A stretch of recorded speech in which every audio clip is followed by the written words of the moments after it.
Welcome to our program. We're talking to Dr. Stephen Meyer, philosopher of science who got his PhD at Cambridge in England. He's written a best-selling book, Signature in the Cell, that we've been looking at in past programs, DNA and the Evidence for Intelligent Design. And we want to carry on from where we've been talking about the beginning of the universe and the implications that science has given to us because of the beginning of the universe. We're going to turn the corner and add the evidence onto the evidence. And we're going to talk about the anthropic fine-tuning. What does anthropic fine-tuning mean? Well, anthros is the Greek for man, and the idea is that the universe in its physical laws and constants, which we can talk about in a bit, are finely tuned to allow for the possibility of human life. It's as if the universe were a setup job to set the stage for the existence of life and the existence of human life. We've been talking in previous shows about the evidence for intelligent design in biology, in the digital code that's stored in the DNA molecule and some of the other evidences. But what we have here in physics is evidence for intelligent design built into the very fabric of the universe. And this is highly significant because if you think about what the theory of intelligent design says is that some kind of intelligence was involved, it played a role in the origin of life.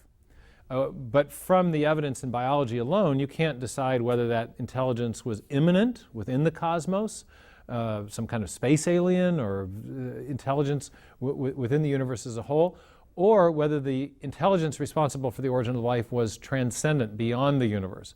What we have in the anthropic fine-tuning is evidence for design built into the very fabric of the universe itself. Clearly not something that could be explained by any being within the universe.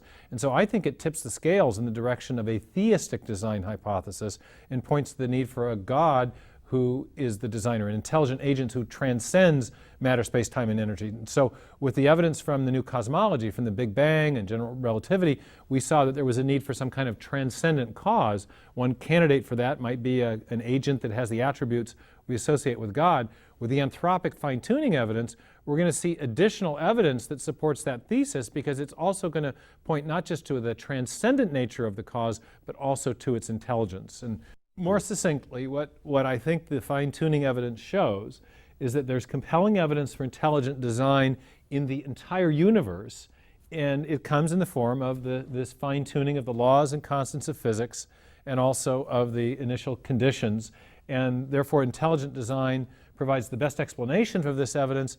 And I'm going to go further and say that the kind of design that's necessary is a design that transcends the universe as a whole, and therefore we're looking at something that is decidedly theistic. We're looking at a God hypothesis. Okay, one of those things that backs it up is the expansion of the universe, the rate of the expansion of the universe. Describe what that is. That's a good place to start because we've been talking about the expanding universe in previous programs, and it turns out that the rate of expansion is finely tuned to allow for the possibility of life. If the universe were to expand even a little tiny bit faster, then life the universe would dissipate. The heat and energy of the universe would dissipate too quickly and we wouldn't form stable galaxies. If it had expanded a little tiny bit slower, we would have gotten a big crunch. The gravitational forces would have overcome the rate of expansion and all of the universe, the matter in the universe would have crunched back on itself.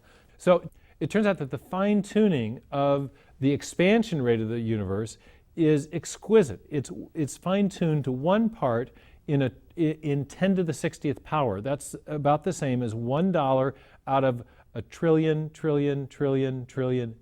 dollars. Now, of course, with the federal budget deficit and everything, that may not seem like that much to people today, but this is exquisite fine-tuning. If you're an engineer and you're familiar with the concept of tolerances, you realize that the tolerance here for error is minuscule, and yet the universe is just right to allow for the possibility of life. This is also called a cosmological constant. Well, the expansion rate of the universe is related to a deeper, more fundamental parameter called the cosmological constant.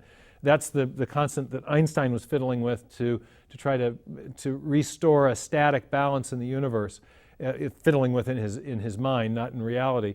And that's a very important fine-tuning parameter. It's actually the balance between the expansion out and the pulling back in. Exactly. And our universe is is finely tuned so the expansion just barely exceeds the contractive force of gravity. And it turns out you need that finely tuned just as the way it is to allow for the possibility of life. But that's not the only anthropic fine-tuning principle that the scientists have found. What are some of the others? Well, there are about 25 to 30 of these separate parameters that are each exquisitely finely tuned to allow for the possibility of life in the universe. And in each case, there's a kind of a not too hot, not too cold aspect of it. If you think back to Goldilocks, we're the Goldilocks universe. For example, with the gravitational force constant. It's just right. It's just right. It's just right, and it's right over and over and over again with these many separate parameters. For example, with the gravitational force constant, if it's fine-tuned to about 1 part in 10 to the 40th, which is, again, an incredibly small tolerance. And if the gravitational force is larger, then stars would be too hot, they'd burn up too quickly and too unevenly.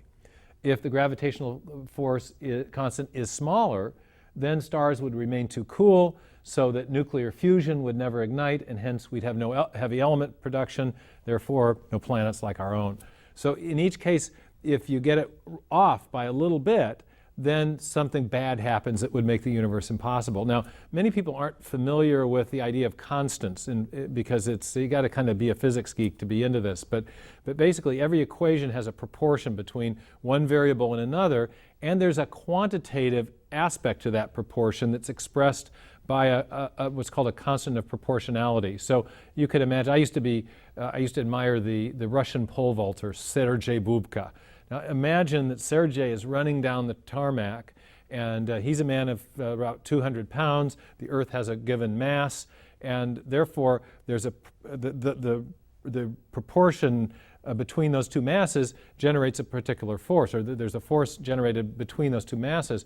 But the gravitational force constant tells you how much force is generated given everything else being equal, Sergei's weight and the weight of the universe. Now imagine Sergei's running down the tarmac, ready to do his jump, and somebody fiddles with the gravitational force constant and makes it pull gravity twice as hard as it would otherwise do. What's going to happen? Well, he's going to come crashing to the Earth. Imagine somebody twiddles the dial the other way. Now he's going to sail way above and set a new world record. So what physicists realize is that these constants have precise values that determine, for example, how strong gravity is, and they could be otherwise. And as they examine them carefully, they realize if they were even a tiny bit different in either direction, a little bit stronger, a little bit weaker, life would be impossible in the universe. And that's true not just of gravitation, of the expansion rate of the universe, it's true of numerous separate factors, whether we're talking about the speed of light, the ratio of fundamental forces in physics, all kinds of different things.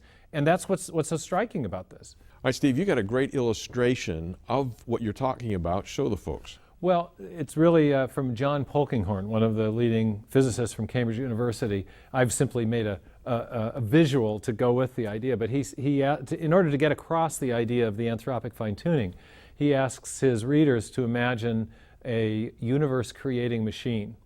And maybe you're out in space. You're going to you land at a space station, and there's a ratio of the different fundamental forces. There's a little slider for the speed of light, and it turns out that each one of these is set to a very precise value.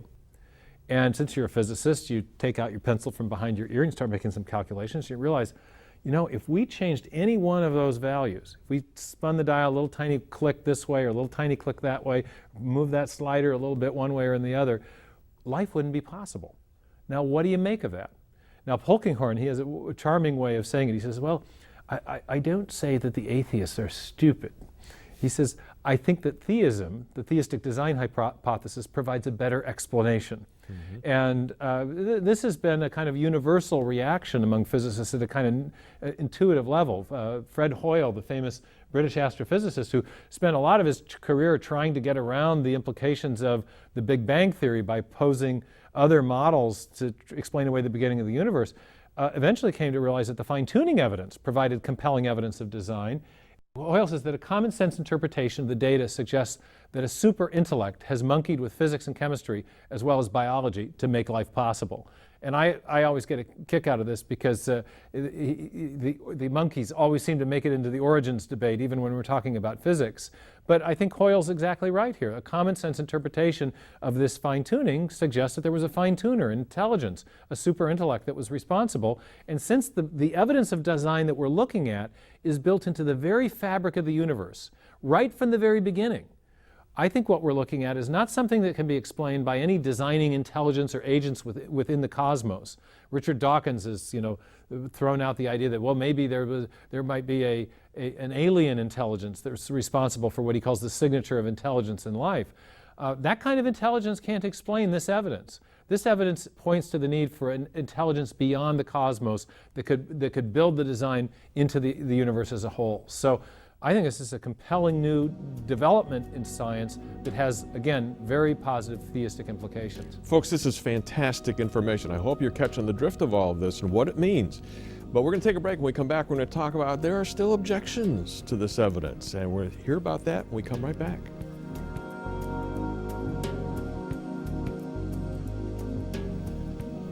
All right, we're back. We're talking with Dr. Stephen Meyer, philosopher of science, and we started this series. We talked about Richard Dawkins saying there's no evidence for a designer. You got a garden and you got no gardener. And what we're seeing here when we look at the universe is we got a ton of evidence. We've got all kinds of evidence, exquisite evidence, okay, that there is a designer, there is a cause, a creator that's beyond time and space. Now, you say, what could be thrown against this? And they've come up with the multi-universe theory. What is that? And you've got a great animation with Jay Richards about this, folks. I want you to watch. Stephen, as we watch that's a fantastic illustration of what you're talking about. But what would be the generating machine, if there was such a machine, to generate all of these universes? Well, right.